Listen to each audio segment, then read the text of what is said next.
உங்களுக்கு ஒருவேளை இயேசுவை பிடிக்காம இருக்கலாம், ஆனா இயேசுவுக்கு உங்களை ரொம்ப பிடிக்குங்க. என் பேரே கிறிஸ்தவர் பேர் இல்லையே, என்ன எப்படி அவருக்கு பிடிக்கும்னு கேட்கலாம். உங்க பேரும் இயேசுவுக்கு தெரியும், உங்களையும் ரொம்ப பிடிக்கும். இயேசுலாம் வேண்டாம் பாட்டி, எங்களுக்குன்னு ஒரு குல தெய்வம் இருக்குன்னு சொல்றீங்களா?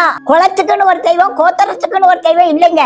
மனு குலத்துக்கே இயேசுதாங்க தெய்வம். உங்க வாழ்க்கையிலயும் வருத்தங்கள் கஷ்டங்கள் எல்லாம் வரலாம். அந்த நேரத்துல ஏசப்பாட்ட வாங்க, உங்களுக்கு நிச்சயம் அற்புதம் செய்வாங்க. எனக்கு அற்புதம் செய்வாங்களா பாட்டி அப்படின்னு கேட்காதீங்க, நிச்சயமா உங்களுக்கு அற்புதம் செய்வாங்க. போன வாரம் பாட்டி ஒரு காட்சியை பார்த்தேங்க, எனக்கு ரொம்ப ஆச்சரியமா போச்சுங்க. ஒரு ஆட்டுக்குட்டி மாட்டு மடியில பால் குடிச்சதுங்க. பசியோட இருந்த அந்த ஆட்டுக்குட்டிக்கு பசு பாசமா பால் கொடுத்ததுங்க. ஏய், என்கிட்ட ஏன் பால் குடிக்கிற, உங்க அம்மாட்ட போய் குடி அப்படின்னு எட்டி உரைக்கலங்க. அந்த குட்டி பசி அமர்ந்த வரைக்கும் அந்த பசு பால் கொடுத்ததுங்க. ஏங்க, அந்த சாதாரண பசுவுக்கு இந்த ஆட்டுக்குட்டி மேல அன்பு இருக்கும்போது மனு குலத்துக்காக உயிரவே கொடுத்த ஏசப்பாவுக்கு உங்க மேல அன்பு இருக்காதா? நீங்க யாரா இருந்தாலும் பரவாயில்லங்க, ஏசப்பா உங்களை உயிருக்கு உயிரா நேசிக்கிறாங்க. ஏசப்பா இவங்க கிறிஸ்தவங்களா மத்தவங்களா அப்படின்னு பார்க்கவே மாட்டாங்க.